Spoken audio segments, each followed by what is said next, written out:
YouTube, ici Maxime Béard de la chaîne Comment sauter plus haut. On se retrouve pour une nouvelle vidéo. Avant de commencer, je voulais juste vous inviter à vous abonner. Vous êtes nombreux à regarder les vidéos, mais n'oubliez pas de vous abonner. Ça m'aide pour mon travail à continuer à avancer et à vouloir progresser pour vous proposer le meilleur contenu. Donc n'hésitez pas aussi à liker, à laisser un petit pouce bleu en bas de la vidéo.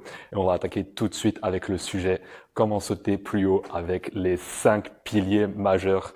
Allez, on commence tout de suite.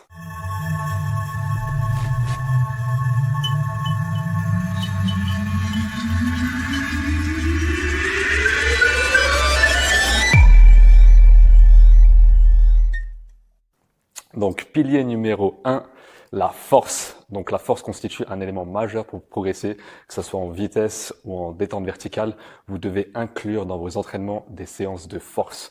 Donc, qu'est-ce que constitue une séance de force? C'est tout simplement une séance où vous allez travailler entre 80 voire 90% de votre charge maximale. Donc, si je prends par exemple le soulevé de terre, il faut bombarder, il faut charger, il faut soulever de la fonte.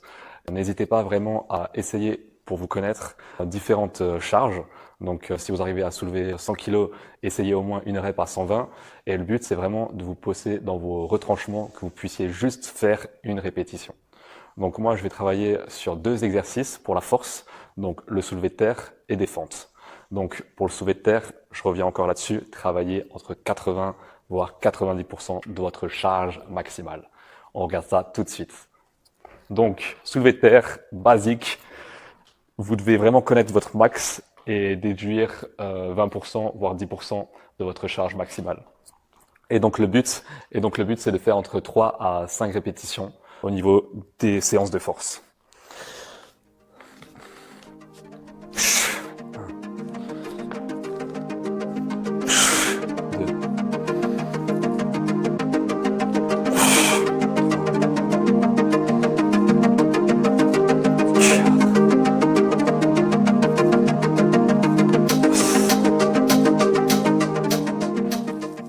Donc je rappelle, le but c'est vraiment de dépasser vos limites. N'hésitez pas à prendre entre 2 minutes à 3 minutes de récupération entre chaque série. C'est vraiment important pour vous reposer et pour pouvoir ensuite enchaîner la série suivante. Donc soufflez bien, respirez, c'est important. Ne soyez pas constamment en apnée, respirez.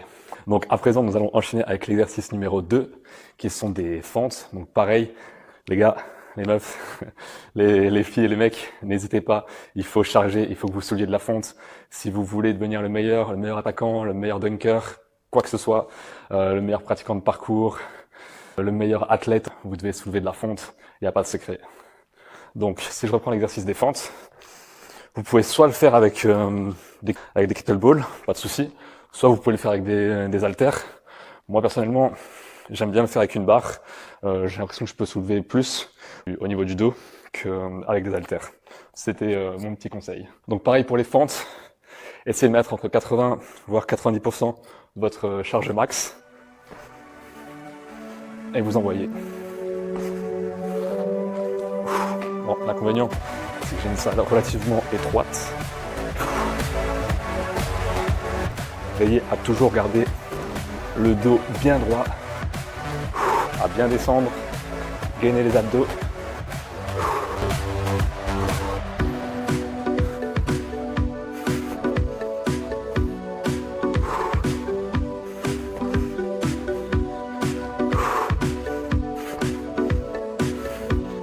Vous pouvez aussi faire des fentes alternées en revenant et en remontant.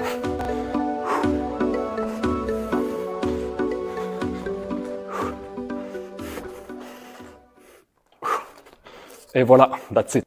Donc pour vos séances de force, je le répète, mais c'est en répétant que les choses rentrent dans la tête. Faites entre 3 à 5 répétitions sur 4 à 6 séries maximum. Et n'oubliez pas de prendre 2 minutes de récupération au minimum. C'est des entraînements relativement intenses qui sollicitent beaucoup d'énergie, donc vous avez besoin d'un temps de récupération élevé, c'est normal.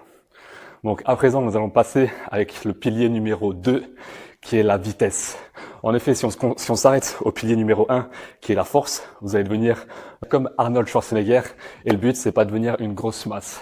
Le but, c'est d'être le plus explosif possible, pouvoir dunker, pouvoir se matcher dans les 3 mètres, pouvoir passer un obstacle facilement. Donc le but, c'est d'être vraiment athlétique et d'avoir un bon rapport entre la force et la vitesse. Donc pour l'exercice de vitesse, ce que je vous propose, c'est des sprints ou encore de la corde à sauter et aussi du tipping. Donc on va commencer avec l'exercice numéro 1. J'ai volontairement mis 3 cibles dans chaque coin de la salle. Donc vous pouvez commencer avec du tipping et on enchaîne avec des petits sprints. On vient au centre.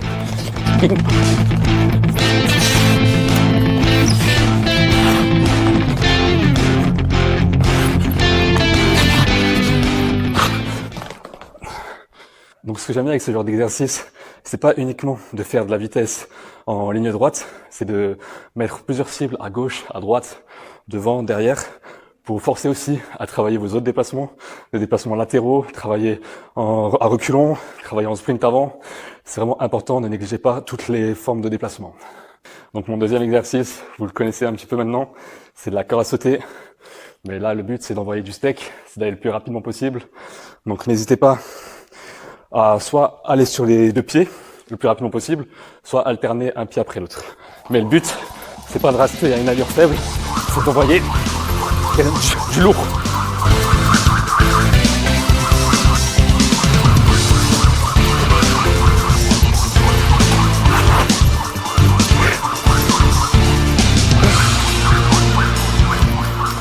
Donc pour développer la vitesse, sprint, corde à sauter à une vitesse le plus rapide possible, inclure du tipping, c'est vraiment excellent.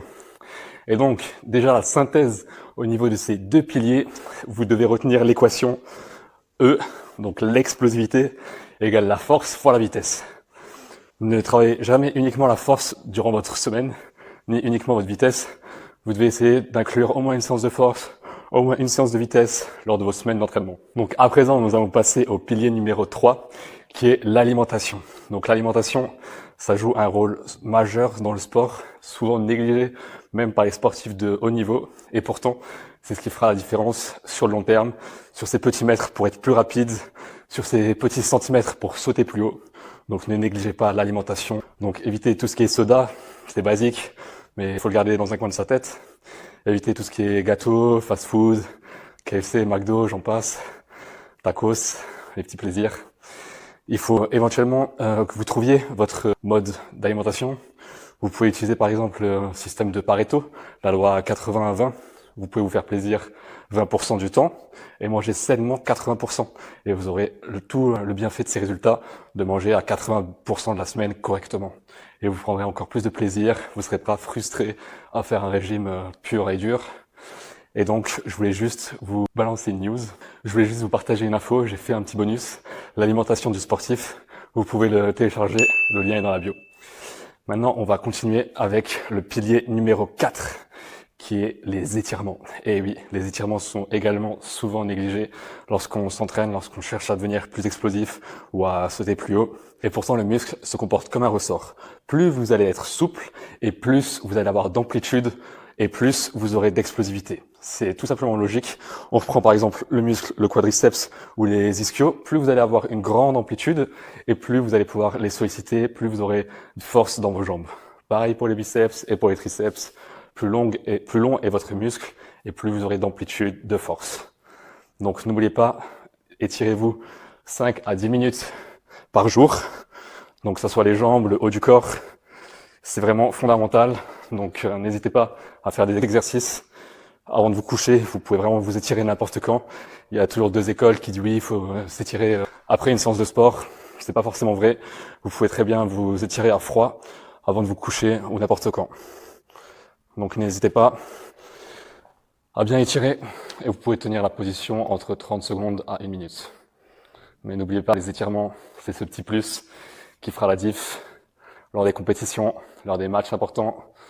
Ça prévient également des blessures, donc n'hésitez pas à faire des étirements le plus souvent possible. Je sais que c'est chiant, je sais que beaucoup de sportifs détestent faire des étirements. On préfère généralement terminer avec une séance d'abdos et on néglige bien souvent les étirements. Et pourtant, moi je vous le dis, c'est le 4e pilier qui fera la différence sur le long terme. Et je vous mets aussi un petit lien dans la description pour télécharger une feuille d'étirement. À présent, nous allons passer au pilier numéro 5, Le pilier numéro 5 est aussi, hélas, négligé. Et pourtant, c'est le mindset, c'est le mental. Vous devez avoir un objectif SMART. Donc SMART, je le refais pour ceux qui connaissent pas. C'est un objectif spécifique, mesurable, atteignable, réaliste et temporellement défini. Voilà, on dirait que ça fait beaucoup d'informations en un coup. Mais en fait, c'est relativement simple. C'est comme dire à un pote, écoute, demain je vais maigrir. C'est pas un objectif SMART. Un objectif SMART, pardon, c'est je vais perdre 2 kilos d'ici 3 semaines.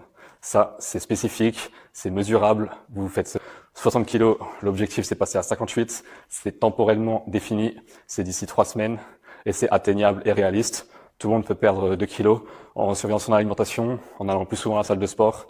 Donc l'importance des objectifs SMART. Qu'est-ce que vous voulez atteindre comme objectif? Ça fait partie du mental. Est-ce que je veux prendre 5 cm? Est-ce que je veux prendre 10 cm? D'ici combien de temps? Est-ce que c'est d'ici 1 mois, 2 mois? Vous devez l'écrire vraiment noir sur blanc.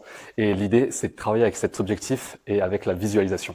Plus souvent vous allez penser à votre objectif, plus souvent vous allez le voir. Vous pouvez l'écrire sur un morceau de papier, le mettre sur votre armoire, et plus vite vous allez l'atteindre. En fait, on est un peu comme des aimants. Plus on pense à quelque chose, et plus on va être attiré par cette chose. Donc, si vous pensez par exemple à devenir le meilleur sportif, prendre 5 cm, et que cette pensée-là, vous y pensez le matin en vous levant, le soir avant de vous coucher, et ça pendant 60 jours, je peux vous garantir que vous aurez plus les mêmes habitudes qu'une personne qui n'a pas cet objectif en tête. Donc, restez bien focus, gardez bien vos pensées dans votre tête, relisez-les fréquemment, relisez vos objectifs, et c'est vraiment le pilier qui fera, pareil, la différence entre ceux qui s'inscrivent, par exemple, dans une salle de sport et qui, au bout de 3 semaines, lâchent, et les autres qui sont là toute la semaine, qu'il vente, qu'il pleuve ou qu'il neige. C'est vraiment ce qui fera la différence sur le long terme. Et pour terminer avec cette vidéo, tu es libre de télécharger mon coaching gratuit de 7 jours. Je te mets un lien dans la bio. C'est complètement gratuit. Et moi, je te dis à la prochaine pour une nouvelle vidéo. Ciao, ciao!